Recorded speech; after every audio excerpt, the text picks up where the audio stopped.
شروع اللہ کے نام سے جو بڑا مہربان نہایت رحم والا ہے۔ الف لام را، یہ اللہ کی کتاب اور قرآن روشن کی آیتیں ہیں۔ کسی وقت کافر لوگ آرزو کریں گے کہ اے کاش وہ مسلمان ہوتے۔ اے محمد صلی اللہ علیہ وآلہ وسلم، ان کو ان کے حال پر رہنے دو کہ کھا لیں اور فائدے اٹھا لیں اور طول عمل ان کو دنیا میں مشغول کیے رہے، ان قریب ان کو اس کا انجام معلوم ہو جائے گا۔ اور ہم نے کوئی بستی ہلاک نہیں کی مگر اس کا وقت مرقوم و معین تھا۔ کوئی جماعت اپنی مدت وفات سے نہ آگے نکل سکتی ہے نہ پیچھے رہ سکتی ہے۔ کفار کہتے ہیں کہ اے شخص جس پر نصیحت کی کتاب نازل ہوئی ہے تو دیوانہ ہے، اگر تو سچا ہے تو ہمارے پاس فرشتوں کو کیوں نہیں لے آتا؟ کہہ دو ہم فرشتوں کو نازل نہیں کیا کرتے مگر حق کے ساتھ، اور اس وقت ان کو مہلت نہیں ملتی۔ بے شک یہ کتاب نصیحت ہم ہی نے اتاری ہے اور ہم ہی اس کے نگہبان ہیں۔ اور ہم نے تم سے پہلے لوگوں میں بھی پیغمبر بھیجے تھے، اور ان کے پاس کوئی پیغمبر نہیں آتا تھا مگر وہ اس کے ساتھ استہزاء کرتے تھے۔ اسی طرح ہم اس تکذیب و ضلال کو گناہ گاروں کے دلوں میں داخل کر دیتے ہیں، سو وہ اس پر ایمان نہیں لاتے، اور پہلوں کی روش بھی یہی رہی ہے۔ اور اگر ہم آسمان کا کوئی دروازہ ان پر کھول دیں اور وہ اس میں چڑھنے بھی لگیں تو بھی یہی کہیں کہ ہماری آنکھیں مخمور ہو گئی ہیں، بلکہ ہم پر جادو کر دیا گیا ہے۔ اور ہم ہی نے آسمان میں برج بنائے اور دیکھنے والوں کے لیے اس کو سجا دیا، اور ہر شیطان راندہ درگاہ سے اسے محفوظ کر دیا۔ ہاں اگر کوئی چوری سے سننا چاہے تو چمکتا ہوا انگارہ اس کے پیچھے لپکتا ہے۔ اور زمین کو بھی ہم ہی نے پھیلایا اور اس پر پہاڑ بنا کر رکھ دیے اور اس میں ہر ایک سنجیدہ چیز اگائی۔ اور ہم ہی نے تمہارے لیے اور ان لوگوں کے لیے جن کو تم روزی نہیں دیتے اس میں معاش کے سامان پیدا کیے۔ اور ہمارے ہاں ہر چیز کے خزانے ہیں اور ہم ان کو بمقدار مناسب اتارتے رہتے ہیں۔ اور ہم ہی ہوائیں چلاتے ہیں جو بادلوں کے پانی سے بھری ہوئی ہوتی ہیں، اور ہم ہی آسمان سے مہ برساتے ہیں، اور ہم ہی تم کو اس کا پانی پلاتے ہیں اور تم تو اس کا خزانہ نہیں رکھتے۔ اور ہم ہی حیات بخشتے اور ہم ہی موت دیتے ہیں، اور ہم ہی سب کے وارث مالک ہیں۔ اور جو لوگ تم میں پہلے گزر چکے ہیں ہم کو معلوم ہیں، اور جو پیچھے آنے والے ہیں وہ بھی ہم کو معلوم ہیں۔ اور تمہارا پروردگار قیامت کے دن ان سب کو جمع کرے گا، وہ بڑا دانا اور خبردار ہے۔ اور ہم نے انسان کو کھنکھناتے سڑے ہوئے گارے سے پیدا کیا ہے، اور جنوں کو اس سے بھی پہلے بے دھوئیں کی آگ سے پیدا کیا تھا۔ اور جب تمہارے پروردگار نے فرشتوں سے فرمایا کہ میں کھنکھناتے سڑے ہوئے گارے سے ایک بشر بنانے والا ہوں، جب اس کو صورت انسانیہ میں درست کر لوں اور اس میں اپنی بے بہا چیز یعنی روح پھونک دوں تو اس کے آگے سجدے میں گر پڑنا، تو فرشتے تو سب کے سب سجدے میں گر پڑے مگر شیطان کہ اس نے سجدہ کرنے والوں کے ساتھ ہونے سے انکار کیا۔ اللہ نے فرمایا کہ ابلیس تجھے کیا ہوا ہے کہ تو سجدہ کرنے والوں میں شامل نہ ہوا؟ اس نے کہا میں ایسا نہیں ہوں کہ انسان کو جس کو تو نے کھنکھناتے سڑے ہوئے گارے سے بنایا ہے سجدہ کروں۔ اللہ نے فرمایا یہاں سے نکل جا، تو مردود ہے اور تجھ پر قیامت کے دن تک لعنت برسے گی۔ اس نے کہا کہ پروردگار مجھے اس دن تک مہلت دے جب لوگ مرنے کے بعد زندہ کیے جائیں گے۔ فرمایا کہ تجھے مہلت دی جاتی ہے وقت مقرر یعنی قیامت کے دن تک۔ اس نے کہا کہ پروردگار جیسا تو نے مجھے رستے سے الگ کیا ہے میں بھی زمین میں لوگوں کے لیے گناہوں کو آراستہ کر دکھاؤں گا اور سب کو بہکاؤں گا۔ ہاں ان میں جو تیرے مخلص بندے ہیں ان پر قابو چلنا مشکل ہے۔ اللہ نے فرمایا کہ مجھ تک پہنچنے کا یہی سیدھا رستہ ہے۔ جو میرے مخلص بندے ہیں ان پر تجھے کچھ قدرت نہیں کہ ان کو گناہ میں ڈال سکے، ہاں بدراہوں میں سے جو تیرے پیچھے چل پڑے، اور ان سب کے وعدے کی جگہ جہنم ہے۔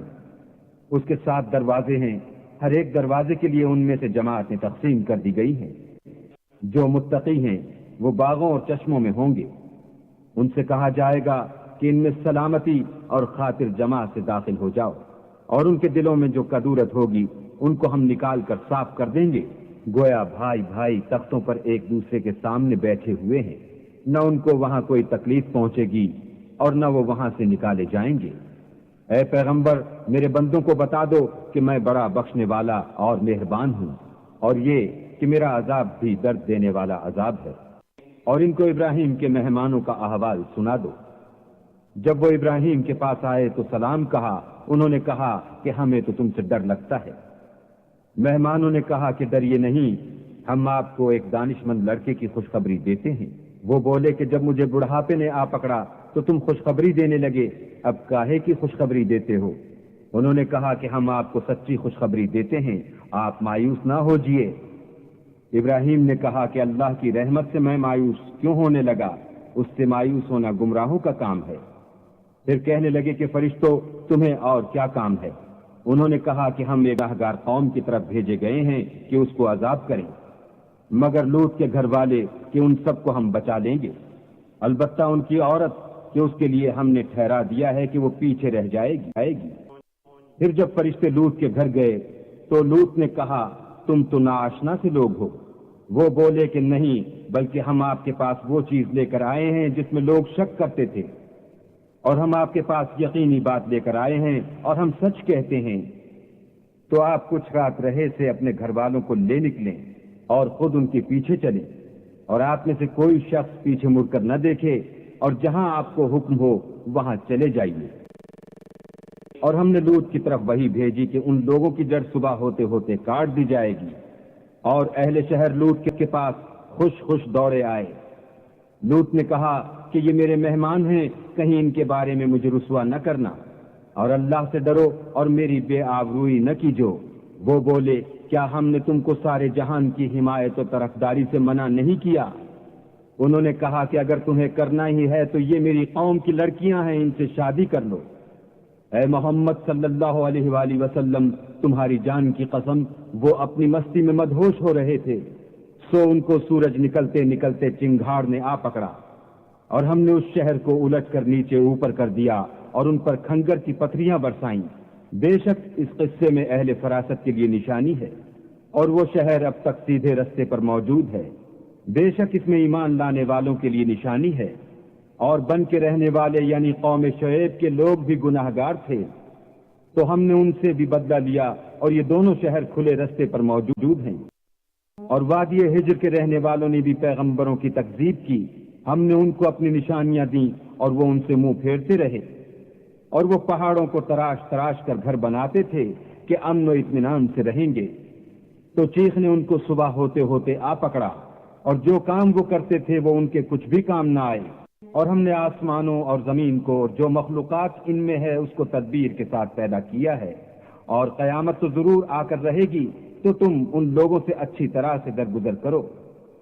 کچھ شک نہیں کہ تمہارا پروردگار ہی سب کچھ پیدا کرنے والا اور جاننے والا ہے۔ اور ہم نے تم کو 7 آیتیں جو نماز میں دوہرا کر پڑھی جاتی ہیں، یعنی سورہ الحمد اور عظمت والا قرآن عطا فرمایا ہے۔ اور ہم نے کفار کی کئی جماعتوں کو جو فوائد دنیاوی سے متمتع کیا ہے، تم ان کی طرف رغبت سے آنکھ اٹھا کر نہ دیکھنا، اور نہ ان کے حال پر تعصب کرنا، اور مومنوں سے خاطر اور تواضع سے پیش آنا، اور کہہ دو کہ میں تو اعلانیہ ڈر سنانے والا ہوں۔ اور ہم ان کفار پر اس طرح عذاب نازل کریں گے جس طرح ان لوگوں پر نازل کیا جنہوں نے تقسیم کر دیا، یعنی قرآن کو کچھ ماننے اور کچھ نہ ماننے سے ٹکڑے ٹکڑے کر ڈالا۔ تمہارے پروردگار کی قسم ہم ان سے ضرور پرسش کریں گے ان کاموں کی جو وہ کرتے رہے۔ بس جو حکم تم کو اللہ کی طرف سے ملا ہے وہ لوگوں کو سنا دو، اور مشرکوں کا ذرا خیال نہ کرو۔ ہم تمہیں ان لوگوں کے شر سے بچانے کے لیے جو تم سے استہزاء کرتے ہیں کافی ہیں، جو اللہ کے ساتھ اور معبود قرار دیتے ہیں، سو ان قریب ان کو ان باتوں کا انجام معلوم ہو جائے گا، اور ہم جانتے ہیں کہ ان کی باتوں سے تمہارا دل تنگ ہوتا ہے، تو تم اپنے پروردگار کی تسبیح کہتے اور اس کی خوبیاں بیان کرتے رہو، اور سجدہ کرنے والوں میں داخل رہو، اور اپنے پروردگار کی عبادت کیے جاؤ یہاں تک کہ تمہاری موت کا وقت آ جائے۔